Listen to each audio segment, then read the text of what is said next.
Good night. On World Youth Tonight this Monday, running for their lives, a flood of Kosovo's ethnic Albanians. NATO calls it Europe's worst disaster since World War II. The NATO air assault. Can it stop the terror, or is it contributing to it? And the Dow Jones Industrials, over 10,000 today, and they stayed there.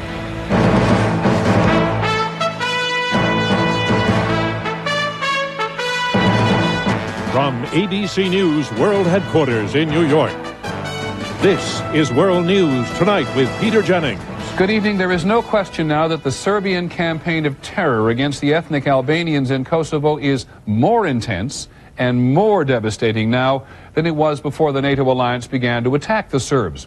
And so tonight there are more urgent questions for the Clinton administration. The NATO spokesman said today that Europe is on the brink of the worst humanitarian disaster since the Second World War. There is a flood of ethnic Albanian refugees being forced to leave Kosovo now to next-door Montenegro, to Albania, to Macedonia. And many of them say they leave their homes with guns at their back. NATO says that 5 of Kosovo's most prominent Albanians have been executed, including one of the men who led their delegation to peace talks with the Serbs in France just a few weeks ago. A lot of questions. So our coverage begins at the Kosovo border with Albania. ABC's Mike Lee is there. This was the busiest escape route out of Kosovo today. Thousands of terrified people. Yesterday, says this man, the Serbs told me to leave and go to Albania, or they would cut my head off. At 5 a.m., the Serbs entered our village, he says. We all tried to run away, but some were not able to take their children. The Serbs massacred 37 people. The small Albanian border town of Kukes has been overwhelmed. People are sleeping in the open, finding warmth where they can, caring for their children with what little they could escape with, and trying to hold together what is left of their families. There are already too many people here to take care of, says this Red Cross worker. We have to tell them to leave. Some have made it to the Albanian capital, Tirana. They were arriving today in a state of shock. This is the kind of misery that many ethnic Albanians were hoping to avoid with NATO airstrikes that were supposed to stop Serb attacks. But instead of tending their farms and cattle today, they were crowding into a basketball stadium hundreds of miles from home, exhausted and dazed, some not even sure how they survived. All the way to the border, says this young man, the Serbs kept putting a gun to my head and threatening to pull the trigger. The government here warns that Albania, already the poorest country in Europe, is headed for social chaos unless the outside world helps, and fast. Throughout the day and night, they keep coming. On each face, a story of terror. Mike Lee, ABC News, Tirana, Albania. This is Clay Scott along Kosovo's border with Macedonia. They are pouring across the border here in tractors, wagons, cars, escaping from the horror of Kosovo any way they can. Some have walked 50 miles or more through hostile territory, hiding in the mountains on the way. All arrive exhausted, traumatized, terrified. This man took a bullet in the chest and barely managed to escape. They asked my name, then they started to shoot, he said. Hundreds of ethnic Albanians have crossed into Macedonia in the last few hours, and tens of thousands more are on the way. Officials say up to a quarter of the population of Kosovo is on the move. For some, the strain is too much. This man collapsed from fatigue. This woman is in shock, and this girl saw her uncle shot before her eyes. Nearly all of the refugees are pleading with NATO to do something to stop what is happening inside Kosovo. To stop a massacre, you must hurry, please. The lucky ones were met by friends or relatives. Others were less fortunate. They said they would cut my throat if I didn't leave, he says. Now there's no one left in my village. No one left, and almost no chance, he says, that he'll ever see his home again. Clay Scott, ABC News, Macedonia. So to be blunt about it, what is being accomplished with all this bombing? The president said, you remember, there were 3 goals, the 3 Ds they're now called: demonstrate NATO unity, deter Slobodan Milosevic's ability to wage war, damage his war machine. but it does not seem to be having much effect so far on the Serbian campaign to get rid of the ethnic Albanians in Kosovo, as you can see. And so the pressure on NATO for results is increasing. ABC's John McWethy is at the Pentagon. It's been almost a week of intense bombing, and NATO is clearly feeling the strain of not being able to stop the Serb offensive in Kosovo. I can assure you that every military person in the NATO chain is very well aware of the urgency, and we are moving heaven and earth to try and get up to speed and get into there and to address the problem as quickly as we can. But the reality is NATO aircraft dropping smart bombs from above 20,000 feet are limited to hitting bigger targets that do not move, not the small mobile forces that are burning villages in Kosovo. This is not attacking individual tanks and artillery. That's going to take more time and better weather. The weapons ideally suited to go after small mobile units are slow, low-flying aircraft like the A-10 Warthog or Apache helicopter. But they are not being used because they are all vulnerable to anti-aircraft missiles, which the Serbs still clearly have, and to heavy ground fire, which is everywhere. Using them now would put American lives at risk. But that's only part of the problem. The forces we want to strike at are with the population we want to protect. It's almost impossible to distinguish friend from foe. For all these reasons, some politicians have concluded that only NATO ground troops can stop the atrocities in Kosovo. Military officials say it is an option they looked at but rejected. It would take weeks or even months to mobilize a force which could number more than 100,000. They would then have to fight their way into Kosovo, and there is no guarantee they would get there in time to stop what the Serbs are now doing. John McWethy, ABC News, the Pentagon. Many people are puzzled by why ground forces have been rejected as an idea so far. Diplomats have always said the only thing Slobodan Milosevic understands is force. Now NATO has brought all this force to bear on him, and ABC's Sam Donaldson joined us from the White House tonight. Sam, it does look to a layman as if all this NATO attack has not had much effect on Mr. Milosevic, that he's having his way. Well, that's right, Peter. They're sensitive to that, but they say there was going to be an offensive against Kosovo anyway by the Serbs, and the fact that the military action has begun may have accelerated that offensive, but it was going to happen anyway. But if there was a plan for air attacks, and if it was going to happen anyway, what was the plan to deter that? Well, they're going to do the air attacks, which they're doing. Eventually, they hope that that will help, not hurt. But from the standpoint of ground forces, what they say is their goals are limited. The president has not said that the goal is to stop the killing, but to diminish it. And they believe they can diminish it from the air. So the policy will stay the same as far as you can tell? The policy will stay the same as far as I can tell. The president came back from Camp David today, and he met with his advisors in the Oval Office briefly, Peter. And then, of course, this afternoon, he's gone out to play golf. It's been a warm, sunny day here in Washington. And on the golf course, Mr. Clinton called Prime Minister Blair, and he called German Chancellor Schroeder to discuss the situation. You know, when people at the White House were asked about that and the propriety of the president, the appearance of him playing golf while NATO warplanes are in the air, what they said was, well, he's worked very hard, and he needed this and deserved this relaxation. Okay, Sam, thanks very much. Sam Donaldson at the White House. Now let's take a look at the view from Serbia. It's harder to get at, of course. We have no freedom of movement there. Serbia's refugee commissioner said today there was no humanitarian catastrophe in Kosovo.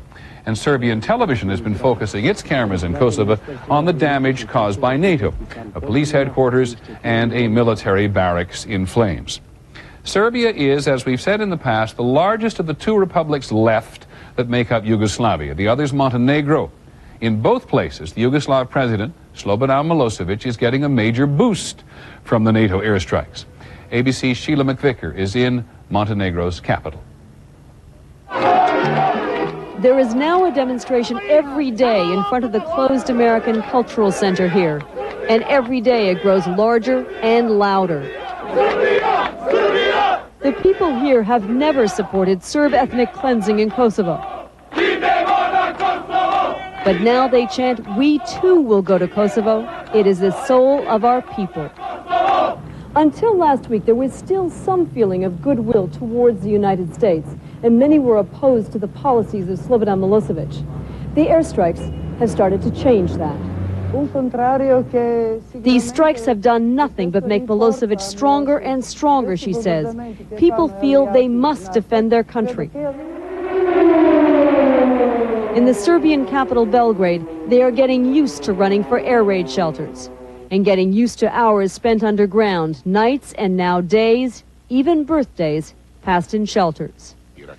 Not even Hitler did what Clinton is doing to us, says this man. This afternoon, after the air raid sirens stopped, thousands of people in Belgrade came out for a concert billed as music against bombs. The star attraction, a man known as Arkan, the Serbian paramilitary leader whose forces carried out some of the worst violence during the war in Bosnia. If NATO ever comes to Kosovo with ground troops, he said, he will be the first to go and fight. Sheila McVicker, ABC News, Podgorica. When we come back, we're going to take a closer look at the stealth fighter with a legendary reputation. How could it have gone down in Serbia? This is World News Tonight with Peter Jennings. Brought to you by Tylenol.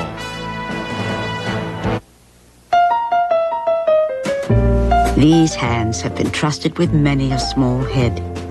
Come on in. Arthritis will not change that. Who's the big boy? Presenting Tylenol Arthritis Extended Relief. It lasts up to twice as long as regular aspirin without irritating your stomach, so you're in very good hands. You know, you're a lot better in the barber chair than your dad was. Tylenol Arthritis. Take comfort in our strength. Where's Maureen? She ran out for supplies. You need help? Nah, I can do it. Add toner. Add it where? 10,000. Uh-oh. You go through a lot of supplies, but Staples helps you save. Boss? Maureen! Everything okay? There is something wrong with that machine. Get guaranteed low prices like Hewlett-Packard Toner, $25.98. Staples, yeah, we've got that. Great meal. Uh-oh, gas pressure. What now? What else? Gas-X, with the most powerful medicine for fast relief. Nothing works faster. Hey, want to go for ice cream? Gas-X, the power to fight gas fast. With Days Inn hotels in over 1,800 cities and towns, there's bound to be one where you're headed. You can pretty much bet on it. Days Inn. There you go. When you serve French's traditional green bean casserole, made with the tasty, crispy crunch of French's French fried onions, it'll disappear as quickly as the holidays. Smile, you've got French's. Some things can't be taught in a classroom or found in a textbook. But with Fixitant's long-lasting hold, you'll be ready no matter where the lesson takes you. For long-lasting hold, Fixitant and forget it. We want to take a closer look tonight at the stealth fighter that went down over Serbia on Saturday. NATO won't officially say what happened to the plane, but there are strong indications that it was hit by a surface-to-air missile. This was the first F-117 ever lost in combat, and at a cost of about $45 million, it does dent the Nighthawk's kind of mythic status that it's had in the last few years. How is it that a jet said to be invisible, at least to radar, can go down? Here's ABC's Jack Smith. The F-117 Nighthawk stealth fighter may be one of the crown jewels of the Air Force, but it is far from invulnerable. There is a perception that the stealth fighter is cutting-edge technology. The truth is it's not. Its design is, in fact, more than 20 years old. The F-117 deflects incoming radar with its odd-looking angular body. The signals don't return to the source and give it away. This allows it to fly around known fixed radar installations. But if a missile battery is moved, as the Serbs are reportedly doing, and the radar signals come from an unexpected angle, the fighter can be seen. During the Gulf War, Allied and Iraqi operators reportedly spotted the plane a number of times. Saturday night, at least one Serb SAM-3 anti-aircraft missile was fired in the direction of the F-117, but there is no confirmation that it hit the plane. Another theory is that it was detected when it opened its bomb bay doors and briefly became visible. Radar energy will enter the bomb bay and return back to the radar, making the aircraft bloom on a radar screen. It literally shows up like a barn door. And there's always the possibility of a lucky hit. But it might also have been shot down by anti-aircraft artillery, which is just shooting up a whole bunch of shells up in the air, and you could lose an airplane that way. Does this mean the stealth is compromised? Not at all. In nearly 2,000 combat missions, only one has been lost, making the F-117 still just about the most effective attack plane ever flown. Jack Smith, ABC News, Washington. The Pentagon is reluctant to give out information about the rescue of the Nighthawk pilot over the weekend for obvious reasons. Other pilots might need the same help in coming days. We asked ABC's John Martin to take some footage from our files and put together what might have happened in terms of the rescue, given what we know of how U.S. forces are trained. Saturday night in Italy, an F-117 takes off from Aviano Air Base for a 300-mile flight to targets in Yugoslavia. About 10 p.m. near Belgrade, something, possibly a surface-to-air missile, brings down the plane. This daytime training video is turned to night to show how it might look. Americans flying high above hear the pilot's Mayday distress call. The pilot ejects. He is wearing a parachute that can send out a beacon. When he hits the ground, he hides. Within minutes, highly trained U.S. Air Force rescue teams based at Brindisi, Italy, are preparing to launch specially equipped MH-53 and MH-60 helicopters. About 1 a.m., 3 hours after the crash, the pilot flashes a voice message. Serb forces are near. Using special ground-hugging radar, the American rescue teams head for his location, using night vision gear, so secret not even NATO allies have been given all of it. All the while, Yugoslav army units are trying to find the pilot first, but the Americans win the race. At about 5 a.m., 7 hours after the shootdown, U.S. forces pull the pilot aboard and fly off into Bosnian airspace. The operation is a success. In Italy today, American radio operators in the air at the time of the rescue gave few details. We did our job well. We were very happy to see that he was recovered. Those radio operators were a key part of the rescue. Flying mobile control centers, they handled communications in the combat search area. But the operation itself was carried out by an elite force trained here in Florida and elsewhere to go into combat deep behind the lines. When the bullets are flying overhead, you're not really thinking about those bullets, you're thinking about your buddies. In this exercise, the unit was to take over an enemy airport at night to secure it for an extended rescue operation, using infrared goggles to fly and infrared lights to land. This training is so grueling that in a recent class of 300, just 35 graduated. John Martin, ABC News, Washington. When we come back, we'll go on to the other news today. Finally, the Dow 10,000, which holds.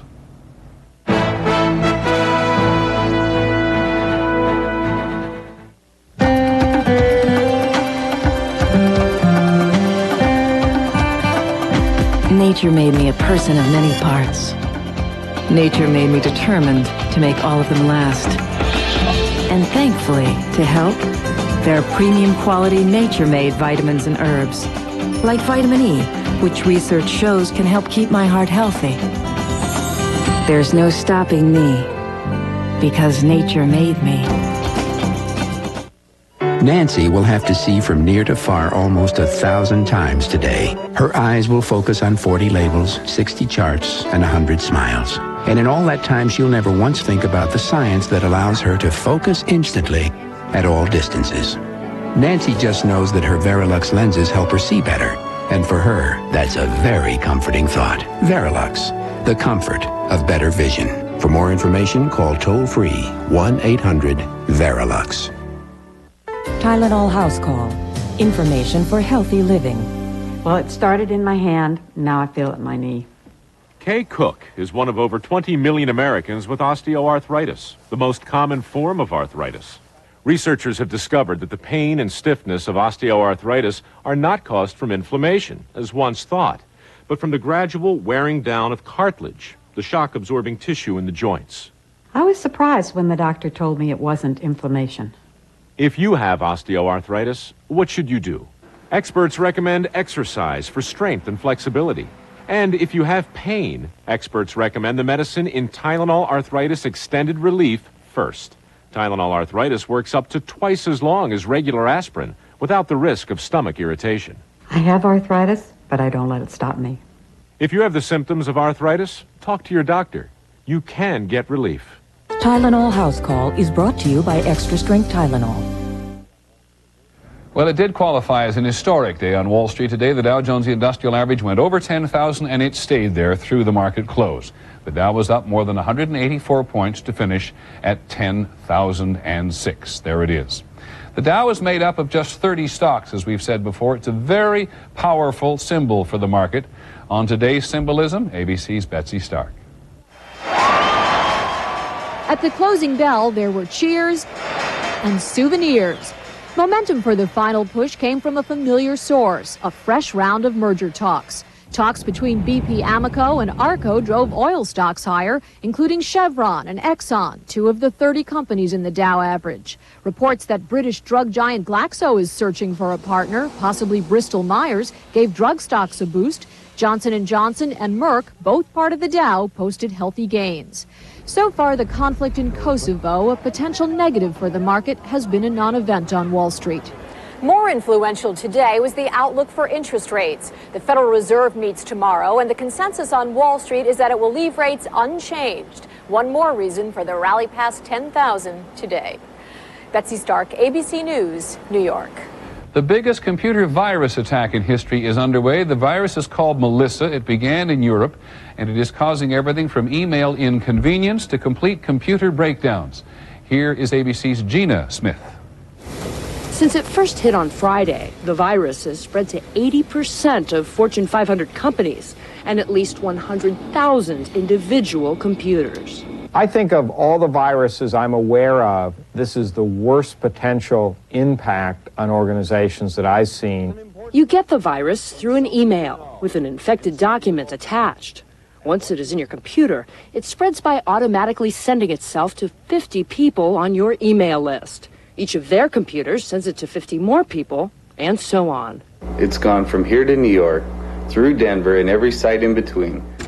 All that email can paralyze a computer system, and the virus can send your private documents to thousands of strangers. Many companies had time to prepare for the virus, but Melissa is still spreading. Gina Smith, ABC News, New York. When we come back, the email connection to Kosovo and what it means now that it's broken.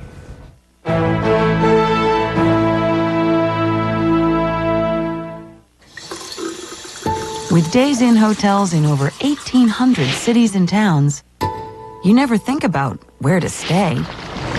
You just go with the flow. Days Inn. There you go. You can't be in this business and not love flowers. You know, we grow over 500 million flowers a year. We want big flowers, and that's why we use Miracle-Gro. Growing plants is really easy. A dose of Miracle-Gro every so often, and I guarantee you, you're going to have nothing but great results. I'm 64. Is there anything I can do to stop bone loss? Absolutely. Here's proof. In a landmark clinical study, Caltrate actually stopped bone loss in women at risk for osteoporosis, whatever your age. It's never too late for Caltrate.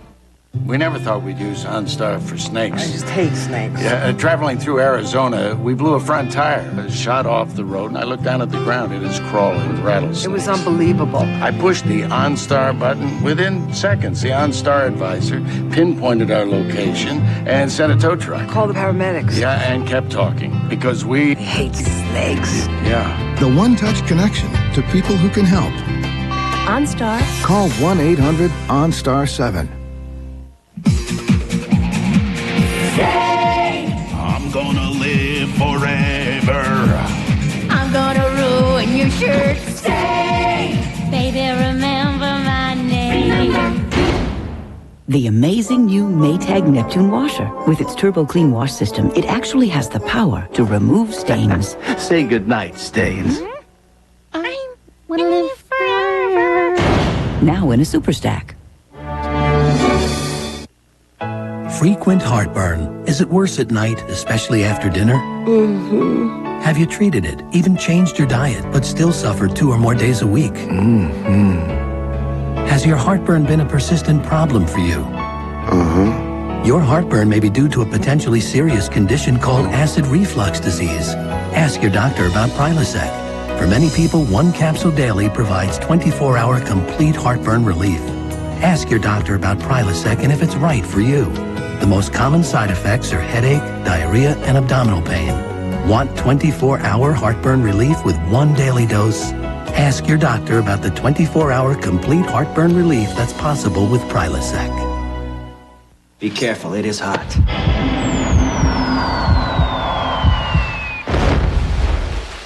Yes! Hit the time! New spotless ties from Stafford. Treated, protected, and now on sale at JCPenney.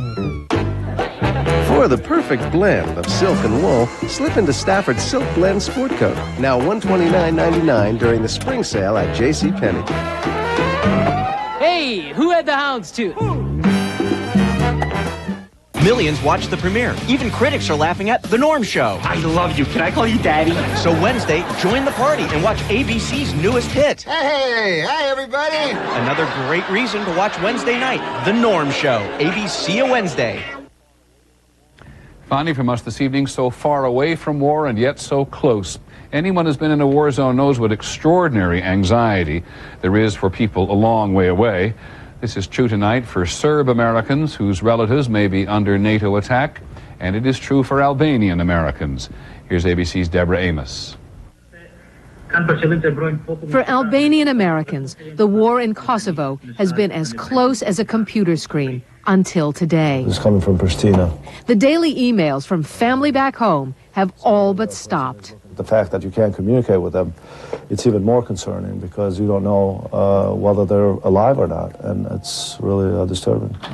Also disturbing for this computer student. He had been in daily email contact with his brother. But now it's basically, I get no response, he's not there. It is not uncommon for an Albanian American to have contact with dozens of family members in Kosovo. But now, with so many families on the run, that is impossible. And anyone who can phone out could pay a price if they are caught. Anybody now in Kosovo is fearful of communicating because of reprisals. The Institute for War and Peace Reporting, an internet service, first published news reports from Bosnia, now runs email reports from Kosovo. We do seem to get occasional emails, but we never know when it will be the last one we can receive. This is the only one today. Telephones in Albanian houses are cut off, and the whole town is cut to pieces by police and armed civilians. No one can communicate, no one can move. Here in the United States, people who have come to depend on those emails now live in fear their computer screens will go dark. Deborah Amos, ABC News, New York. That is our report on World News Tonight, and I guess you'd call this a big program note. I hope you'll join me later this evening as we begin our television event, The Century.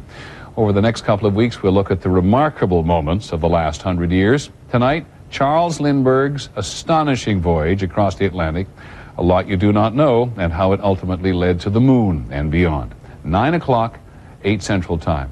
I'm Peter Jennings. Hope you have a good evening, and we'll see you tomorrow. Good night.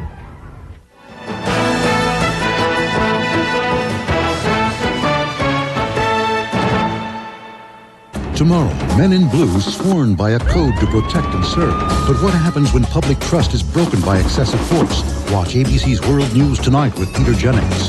This has been a presentation of ABC News. More Americans get their news from ABC News than from any other source.